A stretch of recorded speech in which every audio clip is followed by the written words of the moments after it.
have to tell you, I'm both challenged and excited. My excitement is I get a chance to give something back. My challenge is the shortest seminar I usually do is 50 hours. And I'm not exaggerating. I do weekends, and what I do more than that, obviously, coach people, but I'm into immersion, because how'd you learn language? You didn't learn it by just learning principles. You got in it and you did it so often that it became real. And the bottom line of why I'm here, besides being a crazy mofo, is that I'm really in a position, I'm not here to motivate you, obviously, you don't need that. And a lot of times that's what people think I do, and it's the furthest thing from it. What happens though is people say to me, well, I don't need any motivation. And I say, well, that's interesting, that's not what I do. I'm the why guy. I don't know why you do what you do. What is your motive for action? What is it that drives you in your life today, not 10 years ago, or are you running the same pattern? Because I believe that the invisible force of internal drive activated is the most important thing in the world. I'm here because I believe emotion is the force of life.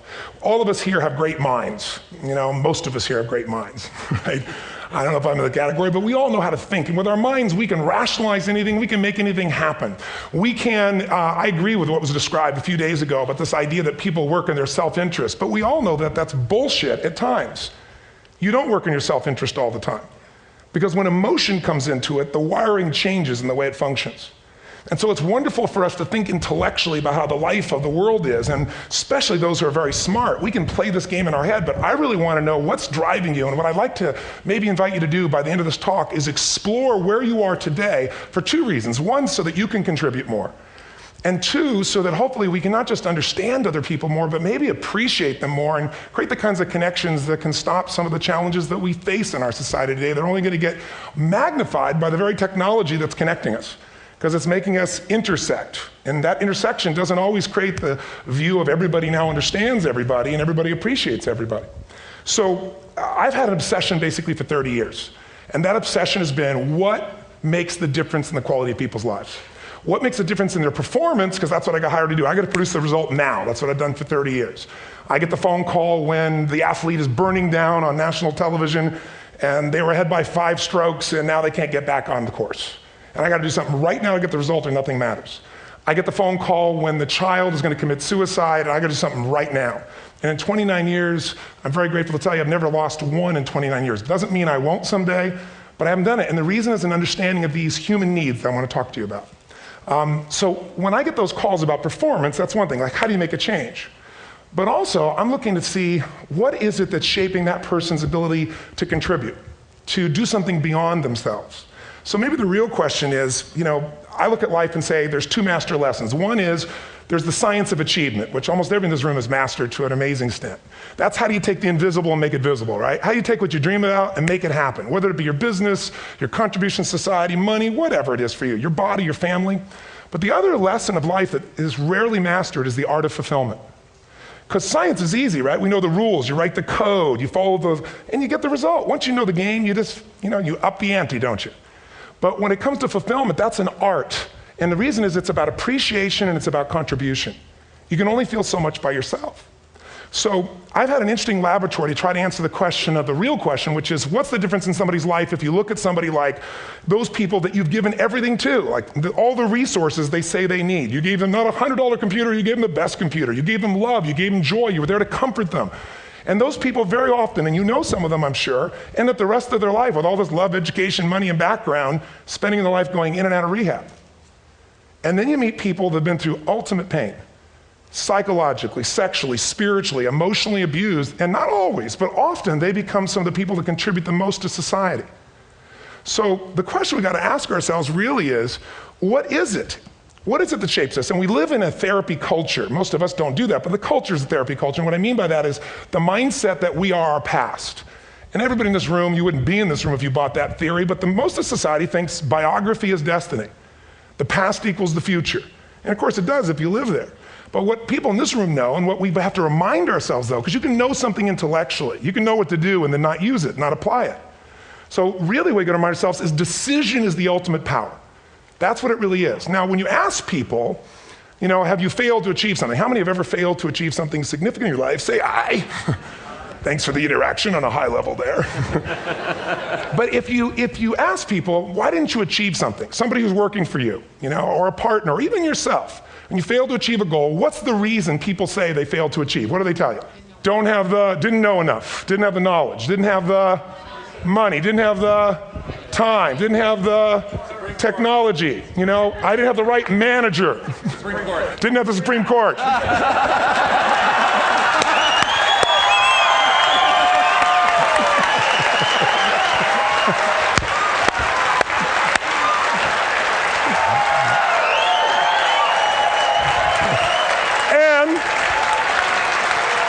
And what do all those, including the Supreme Court, have in common? They are a claim to you missing resources. And they may be accurate. You may not have the money. You may not have the Supreme Court. But that is not the defining factor.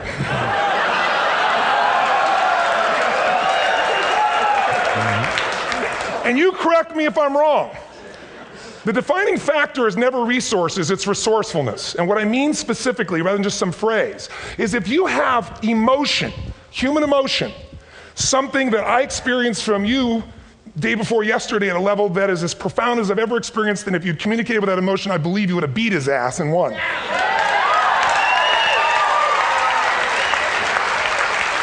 But how easy for me to tell him what he should do. Idiot, Robbins. But I know when we watched a debate, at that time, there were emotions that blocked people's ability to get this man's intellect and capacity and the way they came across to some people in that day. Because I know people that wanted to vote in your direction and didn't, and I was upset.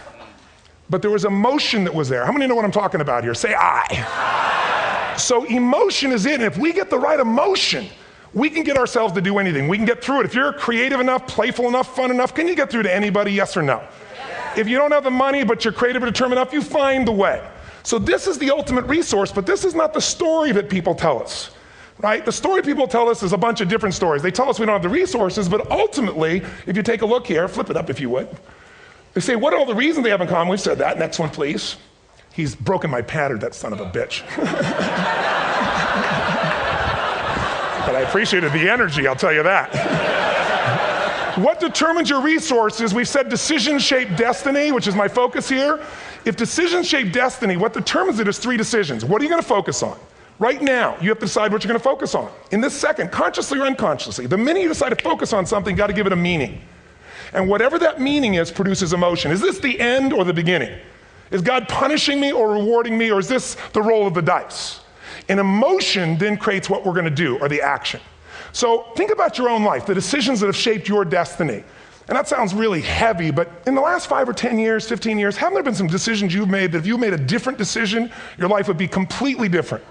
How many can think of one, honestly? Better or worse? Say I. So the bottom line is maybe it was where to go to work and you met the love of your life there. Maybe it was a career decision. I know the Google geniuses I saw here.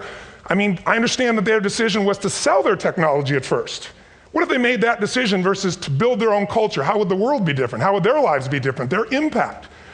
The history of our world is these decisions. When a woman stands up and says, no, I won't go to the back of the bus, she didn't just affect her life. That decision shaped our culture.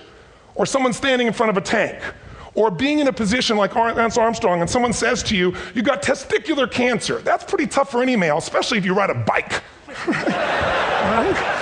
You got it in your brain, you got it in your lungs. But what was his decision of what to focus on? Different than most people. What did it mean? It wasn't the end, it was the beginning. What am I gonna do? He goes off and wins 7 championships he never won once before the cancer because he got emotional fitness, psychological strength.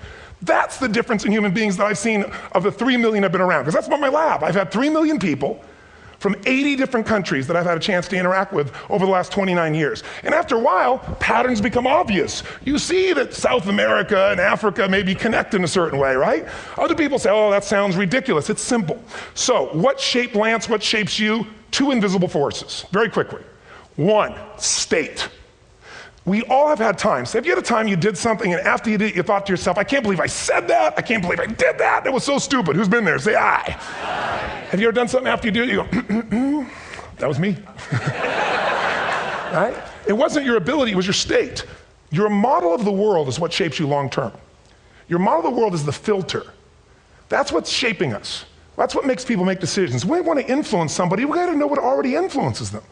And it's made up of 3 parts, I believe. First, what's your target? What are you after? Which I believe it's not your desires. You can get your desires to goals. How many of you got a goal, desire, and thought, is this all there is? How many have been there? Say aye. So it's needs we have. I believe there are 6 human needs. Second, once you know what the target that's driving you is, and you uncover it for the truth, you don't form it, you uncover it. Then you find out what's your map. What's the belief systems that are telling you how to get those needs? Some people think the way to get those needs is destroy the world. Some people is to build something, create something, love someone. And then there's the fuel you pick. So very quickly, 6 needs, let me tell you what they are. First one, certainty. Now these are not goals or desires, these are universal. Everyone needs certainty that they can avoid pain, at least be comfortable. Now how do you get it? Control everybody, develop a skill, give up, smoke a cigarette. And if you got totally certain, ironically, even though we all need that, like if you're not certain about your health or your children or money, you don't think about much more. You're not sure the ceiling's gonna hold up, you're gonna listen to any speaker. But while we go for certainty differently, if we get total certainty, we get what? What do you feel if you're certain? You know what's gonna happen, when it's gonna happen, how it's gonna happen, what would you feel? Bored out of your mind. So God, in her infinite wisdom, gave us a second human need, which is uncertainty. We need variety. We need surprise. How many of you here love surprises? Say aye. Bullshit. You like the surprises you want. The ones you don't want, you call problems, but you need them. So variety is important. Have you ever rented a video or a film that you've already seen? Who's done this? Get a fucking life. Right? Why are you doing it? You're certain it's good because you read it before, saw it before, but you're hoping it's been long enough you've forgotten enough there's variety. Third human need, critical, significance. We all need to feel important, special, unique. You can get it by making more money. You can do it by being more spiritual. You can do it by getting yourself in a situation where you put more tattoos and earrings in places humans don't want to know. Whatever it takes. The fastest way to do this, if you have no background, no culture, and no belief in resources or resourcefulness, is violence. If I put a gun to your head and I live in the hood, instantly I'm significant. 0 to 10, how high? 10. How certain am I you're going to respond to me? 10. How much uncertainty? Who knows what's going to happen next? Kind of exciting, like climbing up into a cave and doing that stuff all the way down there. Total variety and uncertainty. And it's significant, isn't it? So you're willing to risk your life for it. So that's why violence has always been around and will be around unless we have a consciousness change as a species. Now you can get significance a million ways, but to be significant, you got to be unique and different. Here's what we really need. Connection and love, fourth need. We all want it. Most people settle for connection because love's too scary. Don't want to get hurt. Who here has ever been hurt in an intimate relationship? Say aye. If you don't raise your hand, you'll have had other shit too, come on. And you're going to get hurt again. Aren't you glad you came to this positive visit? But here's what's true, we need it. We can do it through intimacy, through friendship, through prayer, through walking in nature. If nothing else works for you, get a dog. Don't get a cat, get a dog, because if you leave for 2 minutes, it's like you've been gone for 6 months when you show back up again 5 minutes later, right? Now these first 4 needs, every human finds a way to meet. Even if you lie to yourself, even if you have split personalities. But the last 2 needs, the first 4 needs are called the needs of the personality, is what I call it. The last 2 are the needs of the spirit. And this is where fulfillment comes. You won't get fulfillment from the first 4. You'll figure a way, smoke, drink, do whatever, meet the first 4. But the last 2, number 5, you must grow. We all know the answer here. If you don't grow, you what? If a relationship's not growing, if a business is not growing, if you're not growing, it doesn't matter how much money you have, how many friends you have, how many people love you, you feel like hell. And the reason we grow, I believe, is so we have something to give of value. Because the 6th need is to contribute beyond ourselves. Because we all know, corny as it sounds, the secret of living is giving. We all know life's not about me, it's about we. This culture knows that, this room knows that. And it's exciting. When you see Nicholas up here talking about his $100 computer, the most passionate, exciting thing is here's a genius, but he's got a calling now. You can feel the difference in him, and it's beautiful. And that calling can touch other people. In my own life, my life was touched because when I was 11 years old, Thanksgiving, no money, no food, and we're not gonna starve, but my father was totally messed up. My mom was letting him know how bad he messed up. And somebody came to the door and delivered food. My father made 3 decisions. I know what they were briefly. His focus was, this is charity. What does it mean? I'm worthless. What do I gotta do? Leave my family, which he did. The time, one of the most painful experiences of life. My 3 decisions gave me a different path. I said, focus on, there's food, what a concept. You know? Second, but this is what changed my life. This is what shaped me as a human being. Somebody's gift, I don't even know who it is. I thought, my father always said, no one gives a shit. And all of a sudden, somebody I don't know, they're not asking for it, this is giving our family food, looking out for us. It made me believe this. What does it mean? That strangers care. And what that made me decide is, if strangers care about me and my family, I care about them. What am I gonna do? I'm gonna do something to make a difference. So when I was 17, I went out one day on Thanksgiving. It was my target for years, have enough money to feed 2 families. Most fun thing I ever did in my life, most moving. Then next year I did 4, and I didn't tell anybody what I was doing. Next year, 8. I wasn't doing it for brownie points, but after 8, I thought, shit, I could use some help. So sure enough, I went out, and what did I do? I got my friends involved, and I grew companies, and then I got 11 companies, and I built a foundation. Now, 18 years later, I'm proud to tell you, last year we fed 2 million people in 35 countries through our foundation, all during the holidays, Thanksgiving, Christmas, in all the different countries around the world. It's been fantastic. Thank you.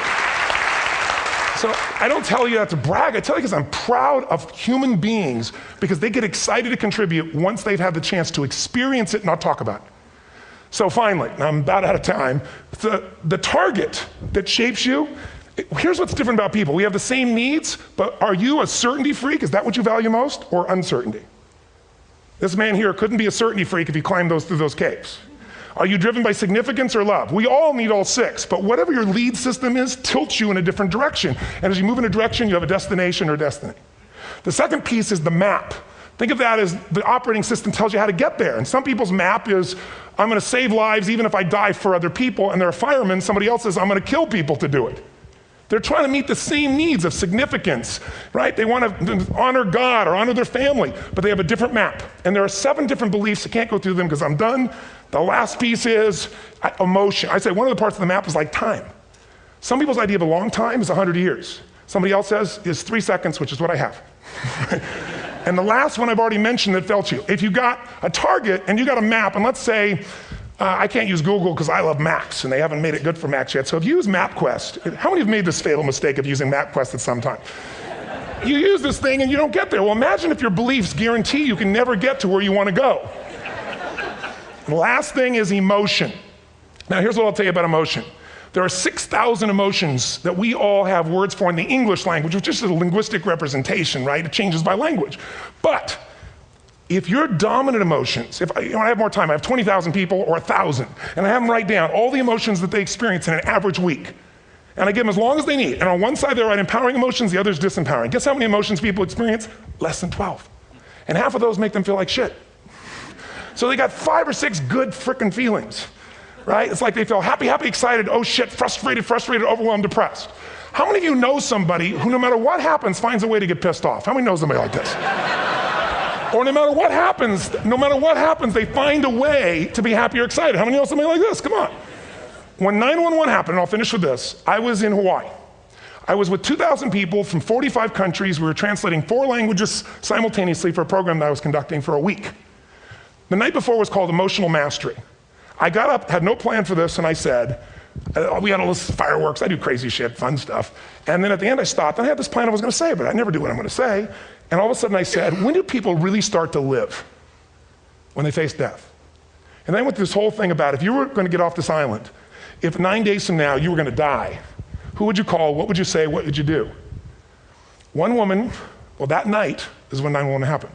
One woman had come to the seminar, and when she came there, her previous boyfriend had been kidnapped and murdered. Her friend, or her new boyfriend, wanted to marry her, and she said no. He said, if you leave and go to that Hawaii thing, it's over with us. She said it's over. When I finished that night, she called him and left a message, true story, at the top of the World Trade Center where he worked, saying, honey, I love you. I just want you to know, I want to marry you. It was stupid of me. She was asleep, because it was 3 a.m. for us, when he called her back from the top and said, honey, I can't tell you what this means. He said, I don't know how to tell you this, but you give me the greatest gift, because I'm going to die. And she played the recording for us in the room. She was on Larry King later. And he said, you're probably wondering how on earth this could happen to you twice. And he said, all I can say to you is, this must be God's message to you, honey. From now on, every day, give your all, love your all. Don't let anything ever stop you.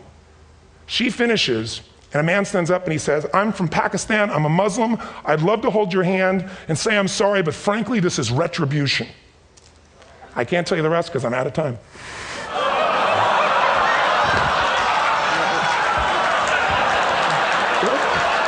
Are you sure? Finish the story. 10 seconds. 10 seconds. No, I want to be respectful. 10 seconds. All I can tell you is I brought this man on stage with a man from New York who worked in the World Trade Center, because I had about 200 New Yorkers there. More than 50 lost their entire companies, their friends, marking off their Palm Pilots. One financial trader, this woman made of steel, bawling. 30 friends crossing off that all died. And what I did to people is said, what are we going to focus on? What does this mean, and what are we going to do? And I took the group and got people to focus on, if you didn't lose somebody today, your focus is going to be how to serve somebody else. There are people, the woman got up and she was so angry and screaming and yelling. And she wasn't from New York, she's not an American, she doesn't know anybody here. I said, you always get angry. She said, yes. Guilty people got guilty, sad people got sad. And I took these two men and did what I call an indirect negotiation. Jewish man with family in the occupied territories, from New York, who would have died if he was at work that day. And this man who wanted to be a terrorist, and made it very clear. And the integration that happened is on a film, which I'll be happy to send you, so you can really see what actually happened instead of my verbalization of it. But the two of them not only came together and changed their beliefs and models of the world, but they worked together to bring, for almost 4 years now, to various mosques and synagogues, the idea of how to create peace. And he wrote a book, which is called My Jihad, My Way of Peace. So transformation can happen. So my invitation to you is this.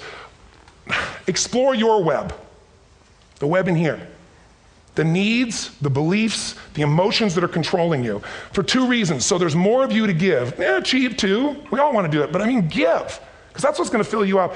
And secondly, so you can appreciate, not just understand, that's intellectual, that's mind, but appreciate what's driving other people. It's the only way our world's going to change. God bless you, thank you, I hope this will serve. Tony Robbins.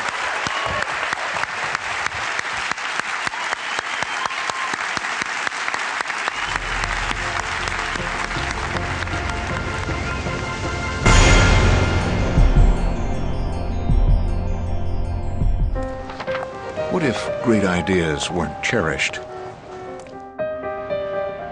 What if they carried no importance? Or held no value?